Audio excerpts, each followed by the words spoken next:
ସମ୍ବଲପୁର ଜିଲ୍ଲା ରେଢ଼ାଖୋଲ ବନଖଣ୍ଡ ବଡ଼ମାଳ ବନାଞ୍ଚଳରେ ନିଦ ହଜାଇଛନ୍ତି 8 ଟିକିଆ ହାତୀପଲ। ସେପଟେ ବନ ବିଭାଗ ଡ୍ରୋନ୍ କ୍ୟାମେରା ମାଧ୍ୟମରେ ହାତୀପଲ ଉପରେ ନଜର ରଖିଥିବା ବେଳେ ଧାନ କ୍ଷେତମାନଙ୍କରେ ଡେରା ପକାଇଛନ୍ତି ହାତୀପଲ। ତେବେ ଗତକାଲି ହାତୀମାନେ ଭାଗ ଭାଗ ହୋଇ ଉପଦ୍ରବ କରିଥିଲେ।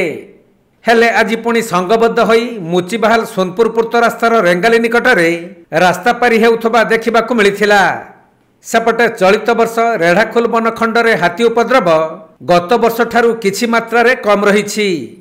କିନ୍ତୁ ଚଳିତ ବର୍ଷ ବାର୍ହା ଉପଦ୍ରବରେ ବଡ଼ମାଳ ବନାଞ୍ଚଳର ଶତାଧିକ ହେକ୍ଟର ଚାଷ ଜମି ନଷ୍ଟ ହୋଇଛି।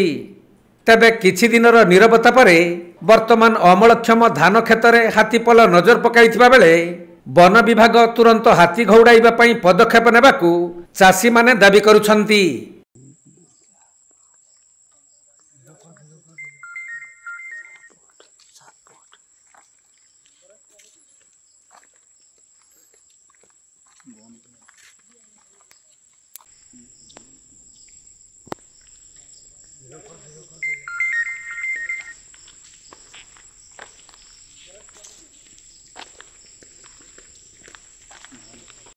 एलिफेंट सर्च ऑपरेशन टिके तल के आना तो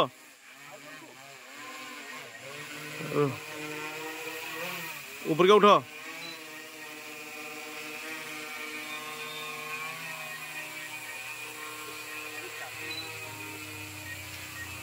ସମ୍ବଲପୁର ଜିଲ୍ଲା ରେଢ଼ାଖୋଲରୁ ବିନୋଦ କୁମାର ସେଠୀଙ୍କ ରିପୋର୍ଟ, କୋଣାର୍କ ଲାଇଭ୍।